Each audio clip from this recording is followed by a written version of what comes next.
cheiro de flores. Moramos no quintal grande e nele tem várias casas, todas de pessoas da família. Isso inclui a minha irmã, mãe e eu. Nessa época, minha mãe estava internada com Covid e todos os dias o hospital mandava o relatório de seu estado de saúde. E nesse dia, ela tinha piorado muito. A minha irmã, que frequenta a Umbanda, tinha feito uma comida para Oxalá, para ajudar na melhora da minha mãe. A casa da minha mãe ficava na frente, próximo ao portão. A minha fica logo atrás e a da minha irmã nos fundos. Não lembro o motivo que me fez ir até o portão. Eu fui e, consequentemente, passei em frente à casa da minha mãe. No momento em que eu passei, senti um cheiro muito doce, cheiro de flores. Eu achei estranho, mas continuei o meu caminho em direção à minha casa. Durante o trajeto, o cheiro foi diminuindo, até sumir. Contei ao meu marido e ele foi ao local onde senti o cheiro. O levei até o local, que era em frente à janela do quarto da minha mãe, e continuamos sentindo o cheiro, que era bem forte. Ficamos bolados e fomos falar com a minha irmã. Ela foi verificar e também sentiu. Ela foi chamar o sobrinho, que mora acima da casa da minha irmã, e dessa vez o cheiro nos acompanhou. Fomos na casa do meu sobrinho e o cheiro veio junto. A minha irmã achou que era minha avó falecida que veio visitar minha mãe ou fazer algo por ela. Depois de um tempo, o cheiro voltou para a janela da minha mãe e ficou por lá. Ficamos muito intrigadas, mas fomos dormir. No dia seguinte, o cheiro tinha ido embora. Além do cheiro, sentimos um arrepio quando nos aproximamos da janela. A minha mãe faleceu 3 dias depois desse ocorrido. Até hoje não sabemos do que se tratava. Mas, depois do relato que escutei hoje no seu podcast, acredito se tratar da deusa da morte. Parece que ela joga flores vivas no dia do falecimento da pessoa. Recebi esse relato no Telegram, foi enviado pela Jéssica. O boneco se moveu. Me chamo Bárbara e eu tinha 12 anos quando fiquei, pela primeira vez, sozinha em casa, em meados de 2013. Meus pais haviam me chamado para ir ao mercado. Eu não quis ir. Então todos foram, meu pai, minha mãe, meu irmão, que tinha 10 anos na época. Era um sábado, por volta das 18 horas, e me falaram que não iriam demorar. Minha casa era um sobrado, e eu estava na sala, no andar de baixo, assistindo TV.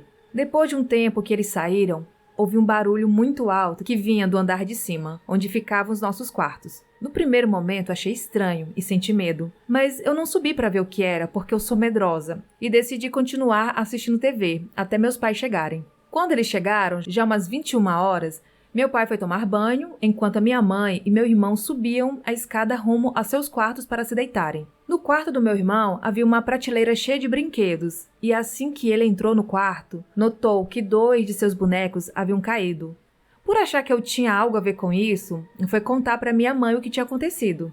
Minha mãe entrou no quarto e logo achou muito esquisito, porque os bonecos que caíram ficaram certinho dentro do quadrado do piso, não parecendo que havia caído, e sim que alguém tinha colocado eles ali, retinhos. Ela ficou meio intrigada e foi chamar meu pai, que tinha acabado de sair do banho.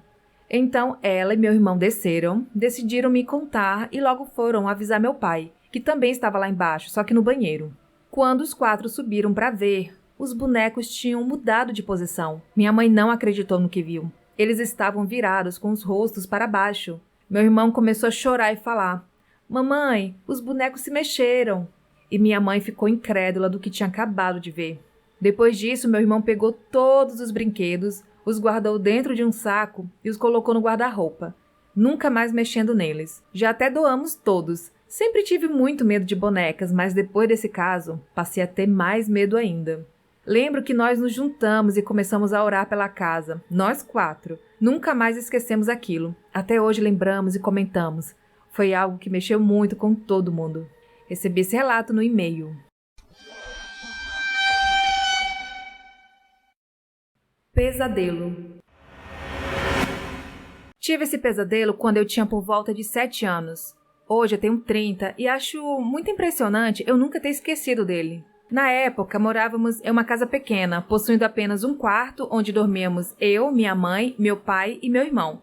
Eu dormia na cama com meus pais, enquanto meu irmão dormia em uma cama separada. A casa tinha um quintal enorme na frente, todo gramado, um pequeno arbusto no canto direito do muro e um portão baixo de ferro, que dava visão de tudo que passava na rua. Em uma noite, eu tive um sonho muito estranho. Nesse sonho, estávamos dentro de casa, eu e uma menininha que eu não faço ideia de quem seja, mais ou menos da minha altura. Me lembro que ela me chamava para fora de casa e eu ia com ela, pois a companhia dela parecia amigável. Quando saímos, me deparei com uma noite feia, estranha, cheia de neblina, com os meus arredores completamente desertos e silenciosos, como se eu tivesse ido para o mundo invertido, sei lá. Quando olhei para o arbusto, pasmem, meu irmão estava lá, um pouco mais velho que eu. Ele tinha seus 9 anos na época. Estava sem camisa, pálido, com medo, gelado e com o rosto aterrorizado. Corri em direção a ele, o chamando para entrar em casa, mas ele me ignorava. Ficava encolhido, tentando se esconder. Quando olhei em direção à casa da minha vizinha, do lado esquerdo, havia um homem alto, de preto, corcunda e com um pedaço de madeira na mão, que usava para se escorar. Ele olhava em minha direção, mas eu não conseguia ver seu rosto. Depois de diversas tentativas falhas de trazer meu irmão de volta para dentro, corri para a porta e chamei meus pais. Quando tentei entrar, a porta estava trancada.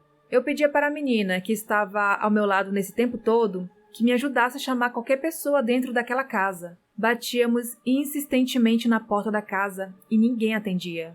Eu batia com desespero e, apesar do homem de preto não se mexer, eu senti um medo e um desespero absurdo, só de saber que ele estava nos olhando. Até que a menina parou de bater na porta, se voltou para mim e de uma forma lenta e totalmente sem expressão enquanto me dizia que não adiantava gritar. Eles não iriam nos atender, já estavam todos mortos. Eu entrei em choque e me afastei da menina. E mesmo com medo, tentei ir em direção ao meu irmão. Doce ilusão. Quando tentei me aproximar, o homem de preto começou a andar em minha direção e, à medida em que eu me aproximava do meu irmão, ele se aproximava de mim na mesma intensidade. Quando comecei a correr, ele também correu e, ao chegar próximo de mim, despertei. Quando eu acordei, eu estava completamente suada, numa posição contrária à que eu havia dormido, com a cabeça para os pés da cama.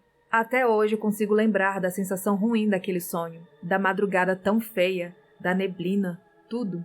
Sinto medo. Graças a Deus não me lembro de ter tido pesadelo igual.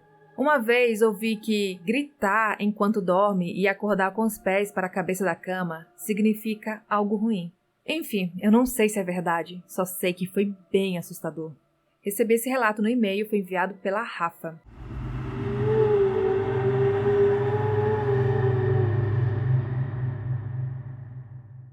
O perfume masculino. Estou escrevendo esse relato numa segunda-feira e desde o último sábado venho sentindo um cheiro forte de perfume masculino, mas logo passa. Ontem estava sentada na sala, de frente para a porta do meu quarto, que é fechada somente por uma cortina que não chega a tocar o chão. Eu estava fazendo crochê e a única pessoa que estava em casa comigo era minha filha caçula, deitada no sofá ao meu lado.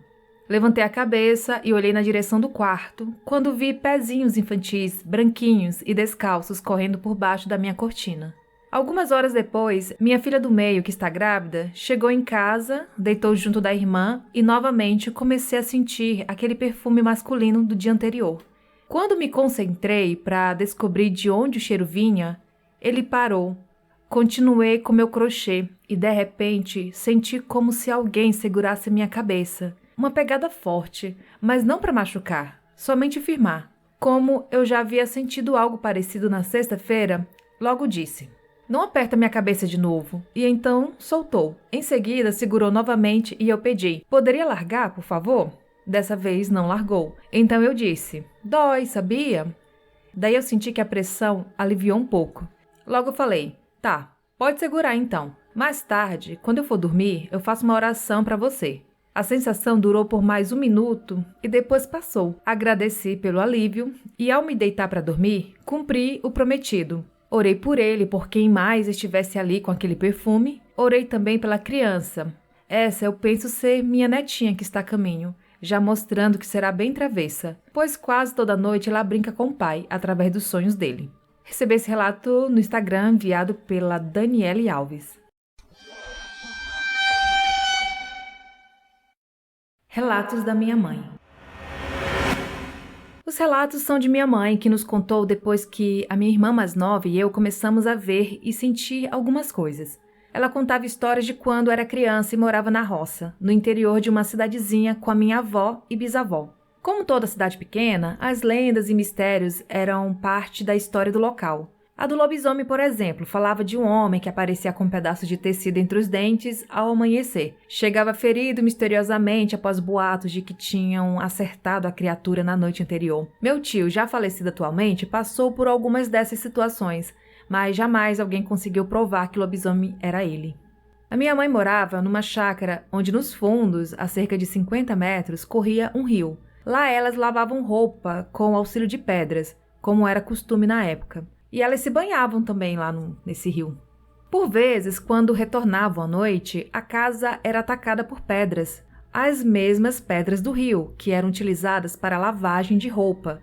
Eram arremessadas no telhado, quebrando várias telhas que meu bisavô tinha sempre que consertar no dia seguinte.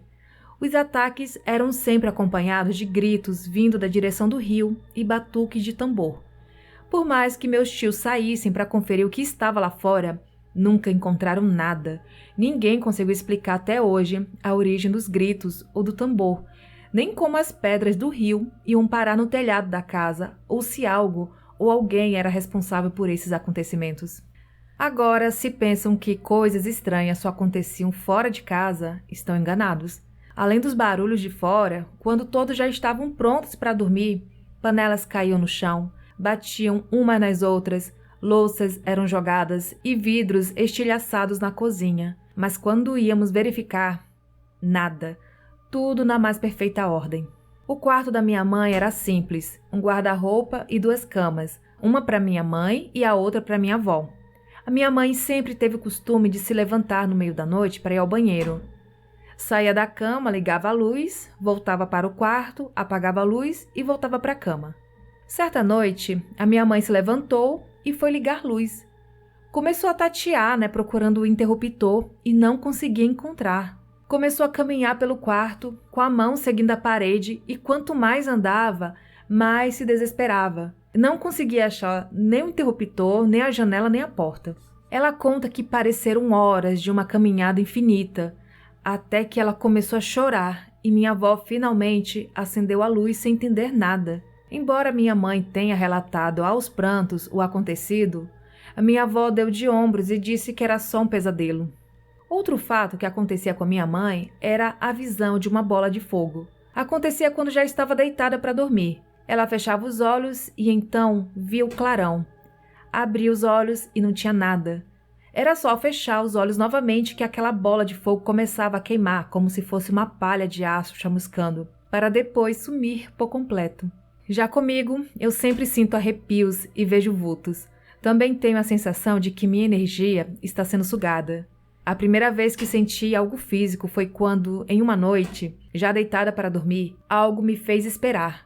Eu ouvia coisas como, não durma ainda não, mas fui vencida pelo sono e adormeci. Foi quando um forte tapa atingiu meus pés e eu acordei assustada. Adivinha? Não tinha nada lá. Como disse anteriormente, a minha irmã e eu sentimos e vemos algumas coisas. Pelas descrições que ela já me deu, temos uma visão em comum. Um homem de voz grave, alto, usando algo como um coturno ou sapato fechado, e frequentemente ele usa chapéu. Recebi esse relato no Telegram enviado pela Carol de Trindade, Goiás.